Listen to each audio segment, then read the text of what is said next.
Voltei com mais pensamentos para pensar e o tema de hoje é casamento.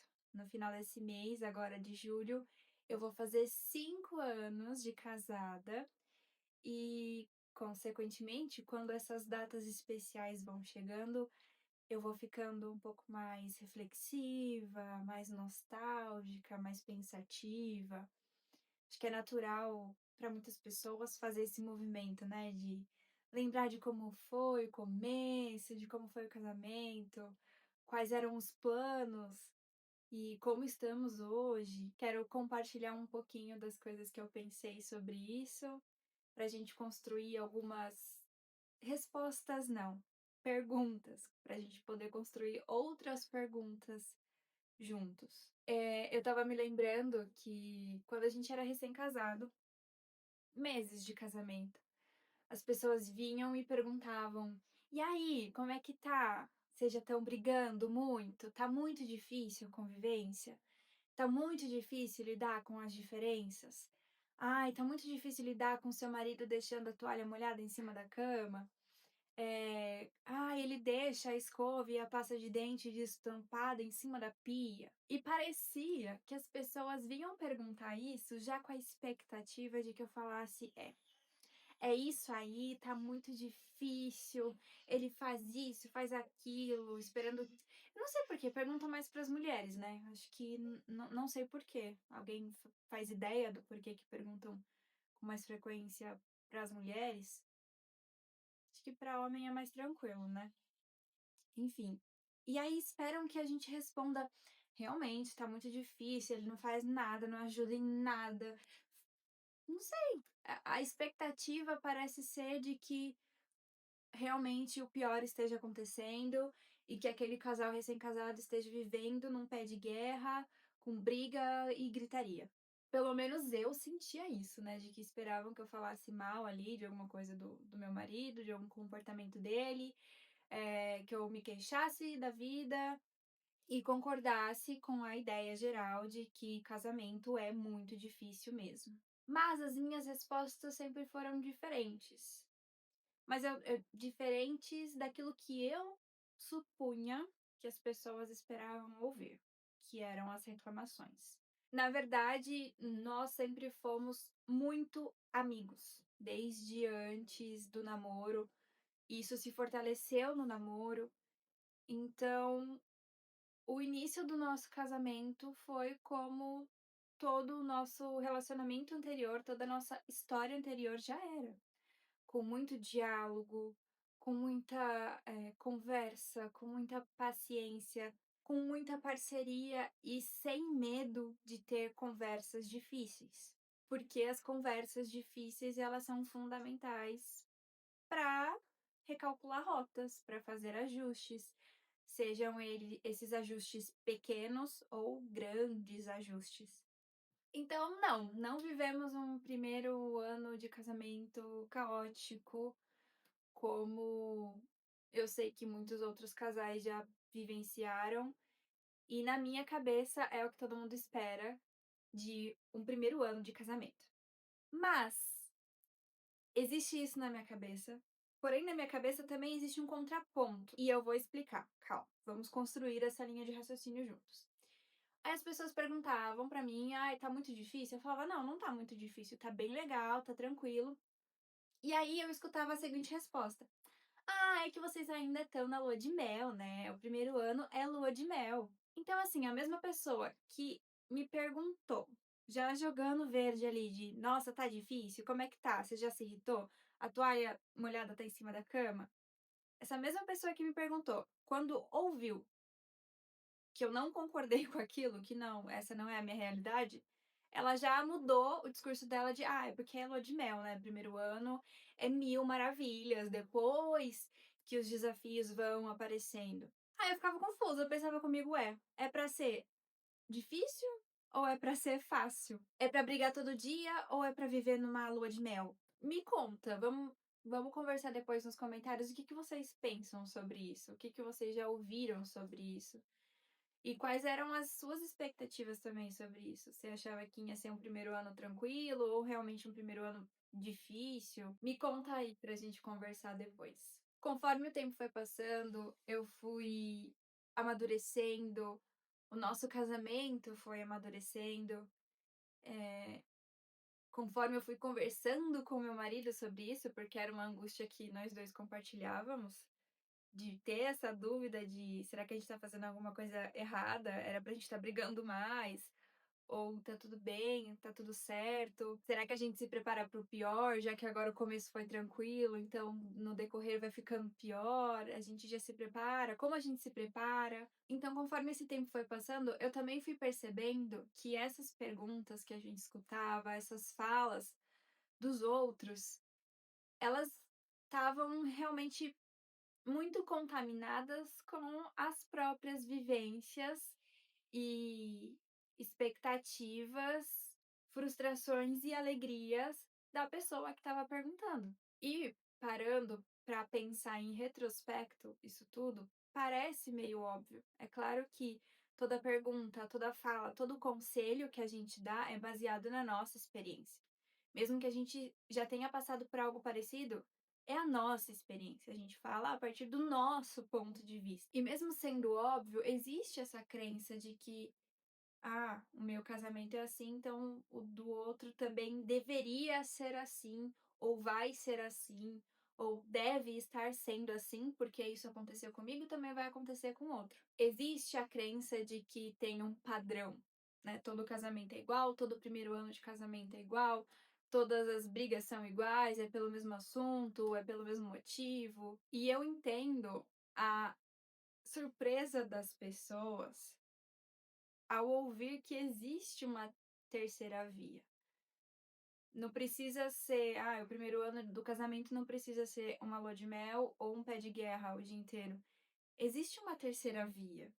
Existe uma outra opção. Existe um modo diferente de fazer e de viver os processos. E eu posso afirmar para vocês que nesses 5 anos quase completos que a gente tem de casamento, nós nunca brigamos. Pelo menos não no sentido padrão esperado de ser gritaria, de ter xingamento, desrespeito, de mandar o outro dormir no sofá, de, no calor do momento ali, pensar o divórcio como uma solução. A gente nunca postou indireta em rede social, nunca se juntou com outros amigos para falar mal um do outro. E sobre essa questão de se juntar com os amigos para falar mal, se tem uma coisa que a gente valoriza no nosso casamento, é resolver as nossas próprias questões entre nós dois. É claro que existem outros casais de amigos que são mais experientes, que já passaram por uma situação semelhante, que podem ser, sim, boas referências, que a gente pode sentar e conversar e pedir algum tipo de conselho, mas não é na roda, sabe? Não é na roda dos amigos, é com pessoas específicas e pessoas que têm a nossa confiança. E também não é chegar e falar: olha, ele é assim, assim, assado, ele fez isso, aquilo, aquilo outro. Não, é chegar para conversar com o objetivo de nós queremos resolver isso, não estamos conseguindo encontrar uma solução. O que que vocês pensam? Qual qual é a o ângulo que vocês estão olhando, vendo a situação aí de fora, com esse distanciamento? Isso é muito importante e eu acho que para muitos casais pode ser uma peça muito fundamental para nutrir um casamento, um relacionamento duradouro. Então sim, pedir ajuda para terceiros, válido, mas não para expor, jogar na roda, ridicularizar, porque quando a gente joga na roda, sempre tem aqueles comentários que são mais generalistas, do por exemplo: "Ai, mulher sempre faz isso mesmo, mulher é assim mesmo, não tem jeito", sabe como é mulher, né. E também para homem: "Ai, homem é assim, homem faz isso mesmo, homem é ai, não liga, é homem. Homem, né, amiga? Ai, meu Deus, homem". E eu não sei se você vai concordar comigo, mas esses comentários generalistas me irritam um pouco. Um pouco não, me irritam bastante. Claro que às vezes é mais forte do que eu, é uma cultura internalizada, é uma cultura coletiva, são falas que já estão no nosso cotidiano, na nossa cultura há muito tempo. Então, sim, eu falo essas frases algumas vezes, mais vezes do que eu gostaria, porque eu sempre tento não generalizar, sabe. "Ai, todo homem é assim". Não, não é todo homem que é assim. Toda mulher é daquele jeito? Não, não é toda mulher também. Eu gosto muito do que a Ana Sui fala, né, de que pra sempre é muito tempo, tudo é muita coisa, então todo homem, toda mulher é muita gente. Será que realmente é todo mundo que é daquele jeito? Enfim, sempre que possível, sempre quando eu consigo me corrigir a tempo, eu evito concordar com essas afirmações. E outra coisa que eu estava pensando sobre o casamento é que é natural que algumas coisas elas se desgastem. É a ordem natural das coisas, né? Com o tempo, com o uso, algumas coisas vão se desfazendo, se desgastando, ficando com marcas de uso, como um carro, por exemplo. A gente usa todo dia, dependendo do caso, várias vezes durante o dia, dependendo do caso, e é tão natural que chega um momento que precisamos levar esse carro para manutenção. Sei também que algumas pessoas só vão levar o carro para manutenção, para o mecânico, quando ele quebrar de fato, mas outras pessoas preferem preservar uma periodicidade nas revisões, nas manutenções do carro, para que ele não chegue a quebrar de fato. A saúde, outro exemplo. Eu sei que tem muitas pessoas que não são adeptas a fazer o check-up anual, sempre acham que vão encontrar pelo em ovo, é melhor não mexer com o que tá quieto, existe ainda muito essa ideia, né, em relação à saúde. Mas o ideal é que você vá todo ano fazer os seus exames, consulta de rotina, exame de rotina, para ver se tá tudo bem, porque aí se tem alguma coisa que não tá muito legal, você já vai lá e faz o tratamento, toma a medicação, vê o que dá pra fazer pra consertar, ficar bem de novo. E nos nossos relacionamentos, a gente também precisa fazer esse tipo de manutenção, mas não é só anual. Às vezes é toda semana, todo mês, todo dia, se for necessário. Cada relacionamento vai demandar uma frequência diferente. Mas essas manutenções, para ver os desgastes, para ver as peças quebradas, para ver o que está descompensado ali, elas são importantes para a manutenção daquele organismo a longo prazo. E eu pensei aqui agora também na musculação, ver se você pega a minha referência. A musculação é o quê? Você vai lá, carrega o peso, não sei o quê, faz as repetições, o seu músculo sai machucado, desgastado, por isso que precisa do período de recuperação. Não vou saber explicar a fundo sobre isso, mas eu sei que a grosso modo é isso. Você machuca o músculo, ele precisa se recuperar, e assim você vai fazendo com uma certa frequência, o seu músculo vai ficando mais forte. Ele vai crescendo, você vai se tornando uma pessoa mais forte. O músculo foi machucado, teve um desgaste, só que você, né, se cuida, é uma pessoa que se cuida e tá levando a sua musculação a sério, teve o tempo de recuperação e ficou mais forte. Não sei se ficou muito claro, mas na minha cabeça fez total sentido. E o meu conselho, do fundo do meu coração, com esses 5 anos de casamento, 5 anos de experiência, e e também com tudo que eu escuto no meu consultório de alguns pacientes e aquilo que eu já estudei na psicologia, não demorem para conversar. Se surgiu alguma diferença, algum desgaste, se alguma peça tá meio querendo quebrar, não demorem para conversar. Não demorem para marcar a manutenção, porque senão o que era só um furinho debaixo do braço aqui da roupa pode comprometer o uso da roupa. Ele pode ir aumentando, pode virar um rasgo gigante e não dá mais para salvar a roupa. Conversem, conversem sobre tudo, todos os dias.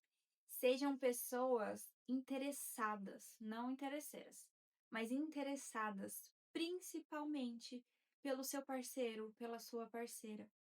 Né, às vezes no seu trabalho você é tão amigo das pessoas, gosta de conversar, escutar sobre a vida do fulano, mas chega em casa você não tem o mínimo de curiosidade de ouvir o seu marido ou a sua esposa contar pra você alguma coisa que ele fez, alguma coisa que ele descobriu, ou uma coisa que tá desafiando, que tá difícil. Você não tem curiosidade nenhuma de entender por que que teu marido pensa do jeito que ele pensa. Você não tem curiosidade nenhuma de entender por que que a sua mulher fez aquilo que ela fez. Se você tá num casamento, se você tem um cônjuge, você deveria ser a pessoa mais interessada, a pessoa mais curiosa sobre o cônjuge, sobre o outro. E só um adendo: conversa é diferente de debate. Eu li isso num livro chamado O Palhaço e o Psicanalista, do Christian Dunker e do Cláudio Tebas, e fez total sentido na minha cabeça. Porque quando a gente fala de debate, por exemplo, a primeira coisa que vem na minha cabeça é debate político, que passa na TV em ano de eleição. E como é que são esses debates? São duas pessoas de ideias completamente diferentes, de opiniões completamente opostas, tentando convencer o público e um ao outro que o meu lado é o melhor, né? Se eu defendo o lado A e não o lado B, eu vou usar o debate inteiro para provar o porquê que o B é ruim e o porquê que todo mundo deveria acreditar que o A é o melhor de todos e eu tô certa e vocês deveriam votar em mim e vou convencer, vou gastar toda a minha energia para te convencer disso. No debate, a gente pressupõe sempre um ganhador e um perdedor. E no casamento, quando tem um ganhador e um perdedor, na verdade, a gente tem dois perdedores. Então, ao invés do debate, foque na conversa, no diálogo. E o diálogo a gente sempre começa com uma frase na cabeça: eu não estou entendendo nada e o meu esforço vai ser para tentar montar uma linha de raciocínio para entender o que você está me falando. Então, as suas perguntas, as suas falas, a sua energia vai ser voltada para tentar construir uma linha de raciocínio para entender como a outra pessoa chegou naquele ponto que ela está defendendo. Se eu tô conversando com alguém que gosta muito de gatos, eu não gosto tanto de gatos. Não me julguem. Mas se eu tô conversando com alguém que ama gatos, tem 10 gatos dentro de casa e ai meu Deus. É muito fácil a gente entrar num debate e falar assim, não, porque gato é isso, aquilo outro, eu vou tentar convencer a pessoa de que a vida é muito melhor sem gato do que com gato. Não vamos chegar a lugar nenhum, provavelmente vamos brigar. Se não for uma pessoa madura, vai romper a amizade e, ok, eu venci, a outra pessoa perdeu, só que no final, ambas perderam a amizade. Agora, se for um diálogo, fala, nossa, realmente, eu não gosto muito de gato, mas me fala, você tem gato desde de criança? Como é que você começou a gostar de gato? Por que que gato é tão importante assim pra você? Você sempre teve muitos gatos? Qual que foi o primeiro? Ah, é uma coisa de família. Ah, foi importante num momento difícil. Tá.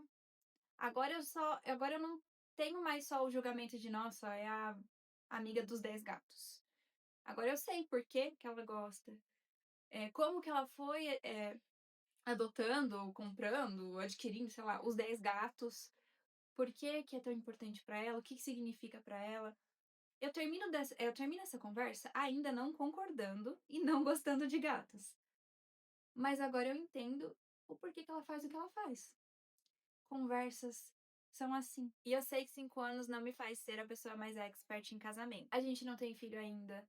Então, consequentemente, tem muitos outros desafios e problemas que a gente ainda não precisou se deparar, a gente ainda não viveu. E tudo bem, tem coisas que a gente só vai saber como é, que a gente só vai entender como funciona na hora que estiver passando, na hora que chegar a hora da gente viver aquilo, desse novo ciclo, dessa nova fase acontecer. E os meus 5 anos de casamento podem ser tão pequenos perto do seu casamento, por exemplo. Às vezes você tá me ouvindo aqui, você já é casado há 30, 25, 50 anos e já tem netos e já tem bisnetos e você olha pra mim e fala assim: "Ai, garota, não sabe de nada da vida".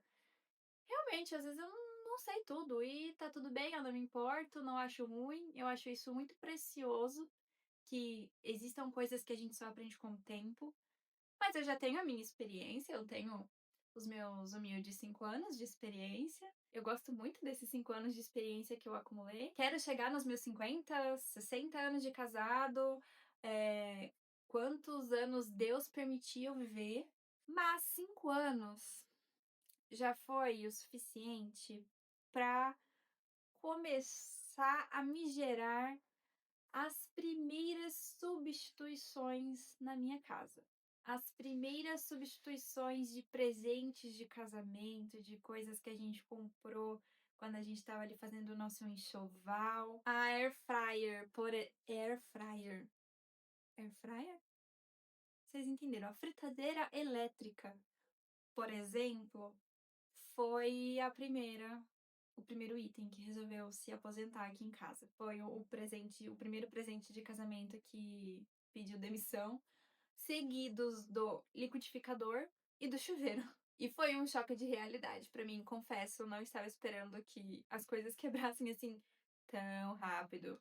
5 anos, né, galera? E a gente usa com uma boa frequência, assim. A fritadeira elétrica, air fryer, nossa, melhor amiga.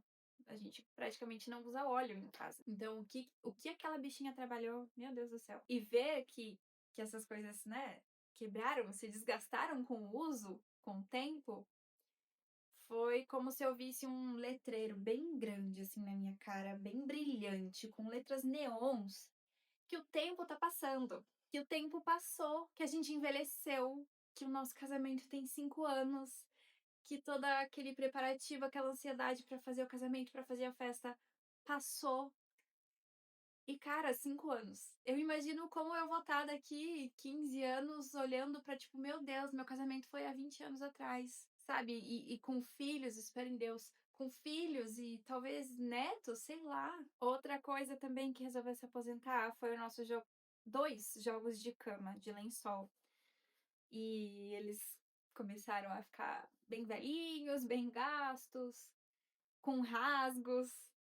E o elástico também já foi desgastando pra caramba. E aí eu tive que comprar um jogo de cama novo. E eu vou abrir aqui com vocês, aproveitar o gancho desse vídeo, eu vou abrir. Eu comprei na Casa Riachuelo, comprei online.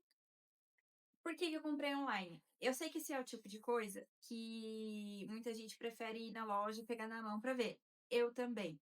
Eu adoro pegar na mão tecido pra sentir. Eu sempre falo pro meu marido, a gente tem que sentir.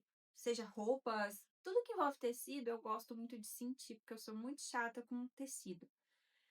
Mas eu comprei pela internet porque eu comprei exatamente igual a um outro jogo que a gente tinha, que ainda tá bom, que ainda tá tranquilo de usar. E como eu gostei muito dele, eu comprei igual. Igual assim, cor diferente, mas o mesmo tecido. E eu comprei de malha. Comprei dessa cor, cinza claro, as 2 fronhas, o lençol. E eu comprei branco, a fronha e o lençol. Claro que eu gostaria de ter comprado um lençol 100% algodão de 24 milhões de fios, porém é caro, minha senhora. Eu não sei se você já pesquisou, é bem caro. E eu ainda não tenho condições de, ou pelo menos não quero gastar com isso agora. Acho que eu tenho outras prioridades para gastar o meu dinheiro. E eu comprei esse de malha porque eu achei que ele é muito gostoso ao toque. Ele é bem gostosinho, ele é bem geladinho. Com elástico, claro. A qualidade dele eu achei boa. Não sei de outras marcas, mas esse da Casa Riachuelo eu gostei bastante. E é um preço super acessível. E eles são bonitos. Eu vi que lá no site tinha de outras cores. Eu posso deixar o link para vocês depois na descrição do vídeo. Tem de outras cores. E eu achei um custo-benefício muito bom. E aí eu comprei dessas cores mais neutras, branco e esse cinzinha claro. Por quê? Por conta desta colcha, edredom, cobre-leito, não sei, que eu também comprei recentemente, foi uma das coisas que eu troquei também, após 5 anos de casamento. Porque quando a gente casa, a gente não escolhe muita coisa, né, a gente vai ganhando os presentes e às vezes é de uma cor, de uma estampa que a gente nem é tão fã, mas a gente usa, porque foi presente e casamento, né, muitos gastos, então o que a gente tiver é lucro, tá maravilhoso, obrigado Deus. Mas aí eu consegui comprar esse do meu gosto, que eu escolhi, meu marido também aprovou, tá. E aí, os lençóis, o restante das coisas não pode ser brigar com essa estampa, né, pelo menos na minha cabeça não faz sentido eu botar um, sei lá, um florido de uma cor que não tenha nada a ver. Então branco, não tem erro, e eu acho que esse cinzinha claro fica legal com essa cor. Eu vou abrir aqui pra gente ter uma noção melhor. Deixa pra cá. Ó, eu acho que combina. O que que você acha? Na minha cabeça ficou bom. E se não ficar também, a gente só esconde o travesseiro aqui atrás, como está o outro aqui, cinza. A única o único ponto, assim, mais, entre aspas, "negativo" desse tecido de malha é que ele não é estruturado. Como assim? Igual esse aqui, ó, ele fica bonitinho, assim, ele tem uma estrutura, ele fica em pé. O de malha não. O de malha ele fica troncho, vamos dizer assim. Ele é mole, né, não tem uma estrutura legal. Então ele fica do formato do seu travesseiro mesmo, não fica assim, certinho. Acho que é o único ponto negativo, essa parte mais estética. Mas ele é muito bom, e eu recomendo super. É um preço super acessível, uma qualidade de material boa, a composição dele é 70% algodão e 30% poliéster, pra mim tá incrível. E dá pra botar na máquina, lavar tranquilo, se quiser passar até dá pra passar. Ah, eu vou abrir aqui o branco também pra gente ver, mas não tem muita